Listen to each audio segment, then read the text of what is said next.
Bonjour Louis Arnaud. Bonjour. C'est un témoignage exceptionnel. Vous aviez prévu de faire un tour du monde et en 2022, votre route est allée jusqu'à l'Iran.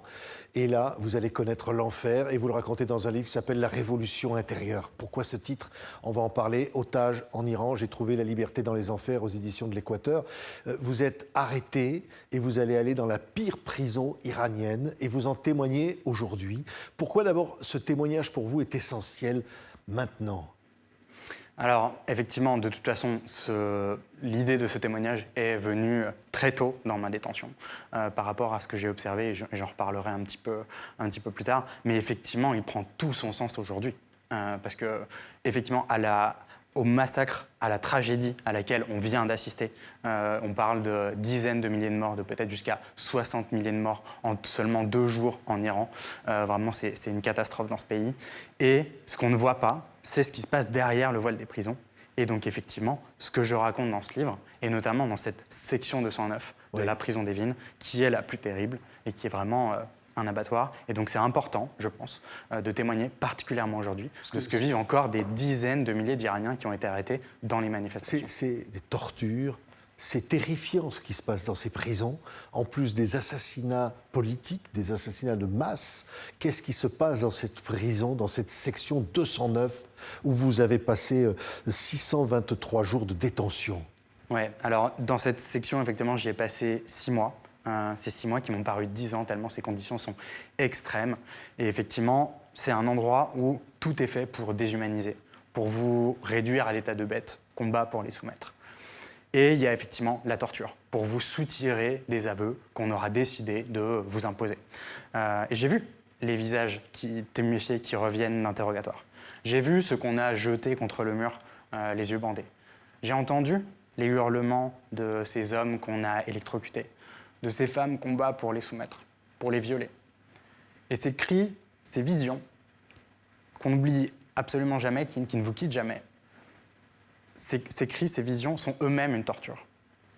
Et c'est comme si on vous avait injecté un poison qui infiltre les veines, qui attaque le cerveau et qui vous pousse vers la folie. Oui, on était en septembre 2022. Vous faites ce tour du monde, vous êtes donc arrêté et vous découvrez que vous allez être dans la pire des prisons. Vous le savez, on vous bande les yeux et vous rentrez dans cet enfer. Ce jour-là, à quoi pensez-vous? C'est la fin. C'est la fin. Je ne ressortirai peut-être jamais de cet endroit parce que je sais que dans cette prison d'Evin, il y a ce moment, en fait, parce qu'on nous a menti au début, on nous a dit on vous arrête pour vous poser quelques questions, on va simplement vous emmener dans un commissariat pour... voilà, mais sans nous préciser pourquoi. C'est la mécanique du mensonge qui commence. Et là, on arrive devant cette porte. Et là, effectivement, on n'est pas du tout devant un commissariat. Et je vois le nom de cette prison, la pire prison politique d'Iran. Et donc là, personne ne peut nous venir en aide. Et mon gouvernement, peut-être, pourra me venir en aide, mais il n'a aucune information sur la situation dans laquelle je me trouve. Et peut-être qu'on va me torturer, peut-être qu'on va m'assassiner. Et donc, à ce moment-là, c'est l'horreur. Oui. Vous n'avez pas participé à des manifestations, vous n'aviez rien fait, vous êtes accusé d'espionnage. On est au début du mouvement Femmes, Vie, Liberté, l'assassinat de Mahsa Amini auparavant. Et là, c'est un contexte très particulier dans lequel vous vous trouvez enfermé en Iran. Oui, effectivement. J'ai été arrêté en marge de ces manifestations auxquelles, encore une fois, moi et mes amis n'avons jamais participé.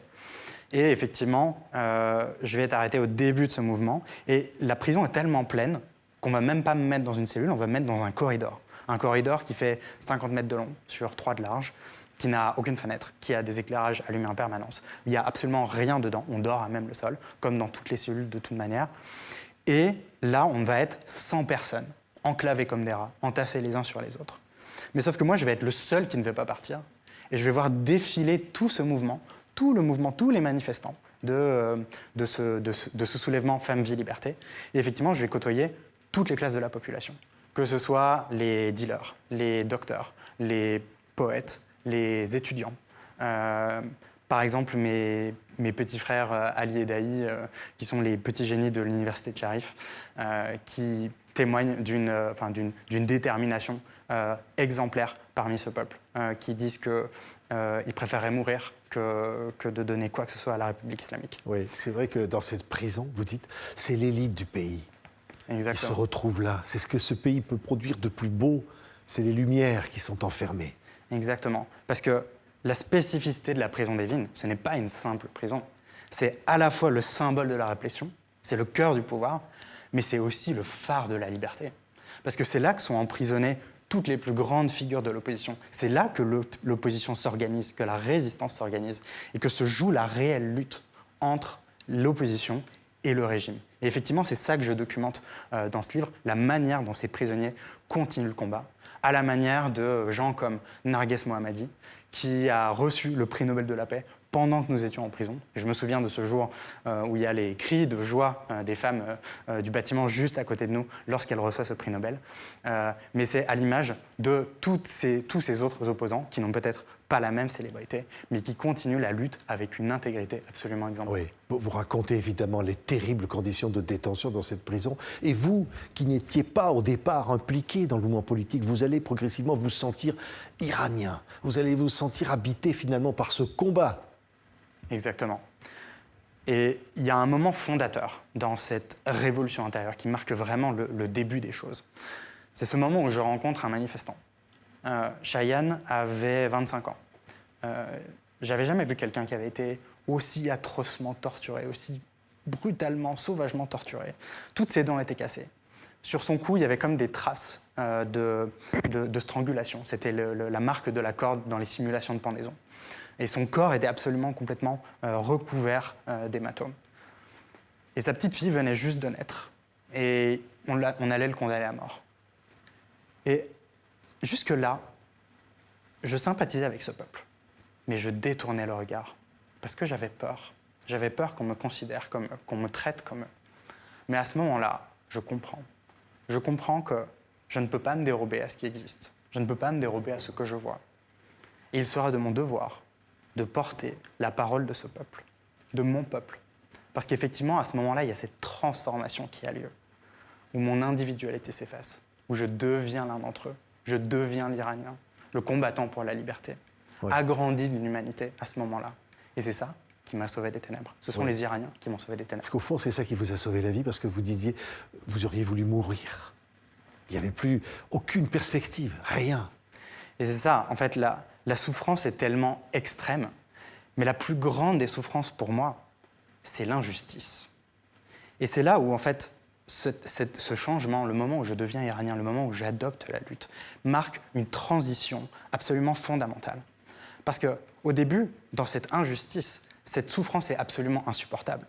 Mais à partir du moment où je rejoins la lutte, cette souffrance, je commence à l'accepter, je vais pouvoir la tolérer, parce qu'elle devient le moyen d'une élévation, d'un accomplissement.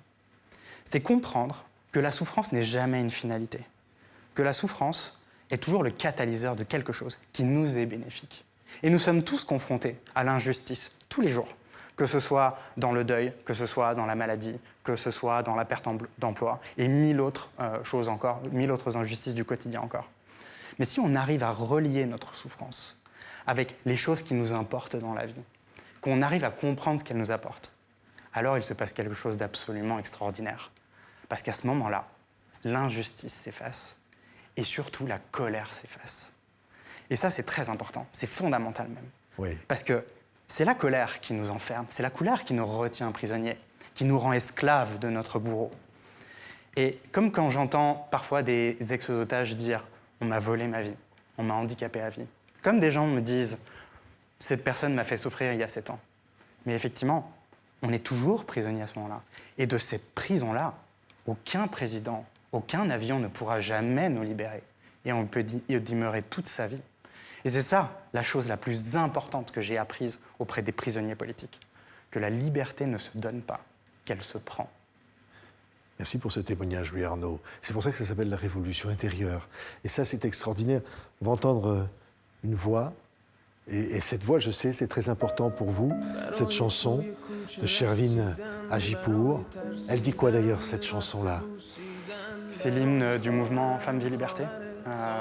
Shervin avait reçu beaucoup de messages de citoyens iraniens qui disait c'est pour les femmes qui sont opprimées, c'est pour les Afghans qui sont déportés, qui sont torturés.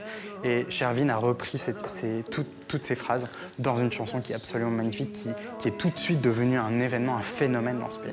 Et pour cette raison, Shervin a été arrêté et emprisonné. Oui. Et c'est vrai que lorsque vous allez être libéré, vous le racontez dans ce livre, et que vous quittez ce pays, que vous arrivez en France et vous redécouvrez les paysages français depuis le hublot, vous vous dites au fond, une partie de moi est restée là-bas.